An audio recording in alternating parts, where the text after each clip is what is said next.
இந்த வீடியோல நம்ம காளான் புலாவ் தான் செய்ய போறோம். சோ எப்படி பண்றதுன்னு சொல்லிட்டு வாங்க பார்க்கலாம். ஃபர்ஸ்ட் என்ன பண்றீங்கன்னா, தேவையான அளவு அரிசி. நான் வந்து பார்த்தீங்கன்னா, வீட்ல இருக்கிற அரிசிய தான் சூஸ் பண்ணியிருக்கேன். 1 காப்பி அரிசி, 1 டம்ளர் அரிசி போட்டிருக்கோம்.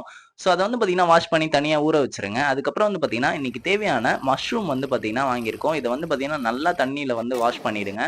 வாஷ் பண்ணி தனியா வந்து பார்த்தீங்கன்னா, ஒரு பாத்திரத்துல எடுத்து வச்சிருக்கேன். அதுக்கப்புறம் என்ன பண்ண போறோம்னு கேட்டீங்கன்னா, ஒரு பிளேட்ல 3 வெங்காயம் பெரிய வெங்காயமா சூஸ் பண்ணி, அத கோடு வாக்குல கட் பண்ணிக்கோங்க. அதுக்கப்புறம் நம்ம தண்ணீல போட்டு வாஷ் பண்ணி வச்சிருந்த மஷ்ரூம கொஞ்சம் பெரிய பெரிய ஸ்லைஸாவே கட் பண்ணிக்கோங்க. மஷ்ரூம் கொஞ்சம் தாராளமாவே போடுங்க. ஒரு பாக்ஸ் ஃபுல்லா நாங்க வந்து பார்த்தீங்கன்னா யூஸ் பண்ணியிருப்போம். அதுக்கப்புறம் 2 கைப்பிடி அளவு புதினா, காரத்துக்கு தேவையான அளவு பச்சை மிளகாய் ரெடி பண்ணி வச்சுக்கோங்க. அதுக்கப்புறம் கேஸ் ஆன் பண்ணி குக்கர் வச்சிரலாம். குக்கர்ல வந்து பார்த்தீங்கன்னா, தேவையான அளவு எண்ணெய் ஊத்திக்கோங்க. கட் பண்ணி வச்ச வெங்காயத்த வந்து ஆட் பண்ணிருங்க. அதுக்கப்புறம் பட்டை வகைகள் இருக்கு பார்த்தீங்களா? கிராம்பு, பட்டை, ஏலக்காய் அதெல்லாம் வந்து ஆட் பண்ணிடுங்க இந்த டைம்ல.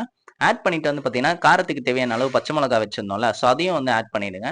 அப்படியே இந்த டைம்ல இஞ்சி பூண்டு பேஸ்ட்டையும் வந்து ஆட் பண்ணிடலாம். நாங்க வந்து பார்த்தீங்கன்னா, ஒரு 1 1/2 ஸ்பூன் போட்டிருப்போம். ஸோ அதுக்கப்புறம் வந்து பார்த்தீங்கன்னா, நல்லா கரண்டி வச்சு மிக்ஸ் பண்ணி விட்டுட்டு, வெங்காயமும் பார்த்தீங்கன்னா நல்லா வதங்கியிருக்கும். ஸோ அந்த டைம்ல வந்து பார்த்தீங்கன்னா, புதினாவ ஆட் பண்ணிடுங்க. புதினா ஆட் பண்ணிட்டு, அதையும் நல்லா வந்து மிக்ஸ் பண்ணிட்டு, அதுக்கப்புறம் கொஞ்சமா தயிர் வந்து பார்த்தீங்கன்னா ஆட் பண்ணியிருப்போம். ஸோ தயிர சேர்த்துட்டு மறுபடியும் வந்து பார்த்தீங்கன்னா, கிண்டி விட்டுட்டு, நம்ம கட் பண்ணி வாஷ் பண்ணி வச்சிருந்த அந்த மஷ்ரூமையும் ஆட் பண்ணிட்டு, மறுபடியும் ஒரு மிக்ஸிங்க போட்டுருங்க. ஒரு 2 மினிட்ஸ் கழிச்சு என்ன பண்றீங்கன்னா, நம்ம மசாலாஸ்லாம் ஆட் பண்ணிடுங்க. கரம் மசாலா அப்புறம் வந்து பார்த்தீங்கன்னா, மல்லித்தூள் ஆட் பண்ணியிருப்போம். ஸோ அதையும் வந்து பார்த்தீங்கன்னா, ஆட் பண்ணிட்டு நல்லா வந்து மிக்ஸ் பண்ணி விட்டுருங்க. இந்த டைம்ல வந்து பார்த்தீங்கன்னா, நம்ம தேங்காய் பால் ஆட் பண்ணணும். தேங்காய் பால் வந்து பார்த்தீங்கன்னா, நாங்க ஒரு 2 டம்ளர் ஊத்திருப்போம். அதுக்கப்புறம் இந்த டிஷ்ஷுக்கு தேவையான அளவு தண்ணி வந்து ஆட் பண்ணணும்.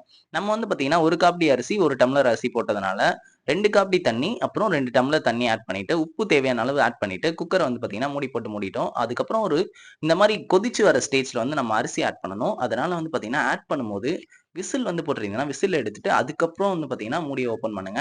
ஸோ அரிசி ஆட் பண்ணிட்டு வந்து பார்த்தீங்கன்னா, லைட்டா ஒரு மிக்ஸ் பண்ணி விட்டுட்டு, எலுமிச்சை பழ சாறு இருக்கு பார்த்தீங்களா? அத ஆட் பண்ணி விட்டுருங்க. அத ஆட் பண்ணிட்டு மறுபடியும் வந்து பார்த்தீங்கன்னா, மிக்ஸ் பண்ணி விட்டு மூடிய போட்டு மூடி ஒரு விசில் வர வரைக்கும் குக் பண்ணுங்க. பக்கத்துல கேஸ் ஆன் பண்ணி தோசை கல்ல வச்சுக்கோங்க. எதுக்கான்னு பார்த்தீங்கன்னா, தம் போடுறதுக்காக தான். தோசை கல் ஹீட் ஆகுற கேப்ல வந்து பார்த்தீங்கன்னா, ஒரு விசில் வந்துரும். அதனால வந்து பார்த்தீங்கன்னா, கேஸ் ஆஃப் பண்ணிட்டு விசில் வந்து பார்த்தீங்கன்னா, ஓப்பன் பண்ணி அதுல இருக்கிற பிரஷர்லாம் போன பிறகு புதினாவ மேலாப்ல அப்படியே தூவி விட்டு, மூடிய போட்டு மூடிட்டு, தோசை கல்ல தூக்கி அந்த குக்கருக்கு அடியில போட்டு, ஒரு 10 நிமிஷத்துக்கு வந்து பார்த்தீங்கன்னா, தம் போடுங்க.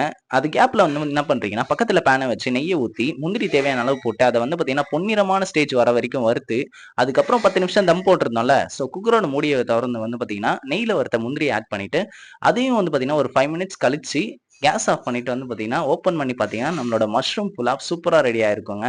ஸோ இந்த மாரி பிளேட்ல சர்வ் பண்ணிட்டு, வெங்காயம், பச்சை மொளகா, கேரட்லாம் போட்டு பச்சடியும் வச்சு, பார்க்கறதுக்கே செம்மையா இருக்கும். ஸோ இதோட டெக்ஸ்சர் வந்து பார்த்தீங்கன்னா, சூப்பரா இருந்துச்சு. அதே மாரி டேஸ்ட் வந்திருக்கான்னு சொல்லிட்டு டேஸ்ட் பண்ணி பார்த்தேன். சூப்பரா இருக்குங்க. உண்மையாவே வந்து பார்த்தீங்கன்னா, இந்த பச்சடி கூட வச்சு சாப்பிடுறதுக்கு சும்மா அல்டிமேட்டா இருந்துச்சு. ஸோ நீங்களும் இந்த மஷ்ரூம் புலாவ் ட்ரை பண்ணி பாருங்க. ட்ரை பண்ணி பார்த்துட்டு எப்படி இருக்குன்னு சொல்லிட்டு கமெண்ட்ல சொல்லுங்க. நெறைய பேர் சப்ஸ்கிரைப் பண்ண மாட்டேங்கிறீங்க. ஸோ எல்லாருமே சப்ஸ்கிரைப் பண்ணி சப்போர்ட் பண்ணுங்க. டாட்டா.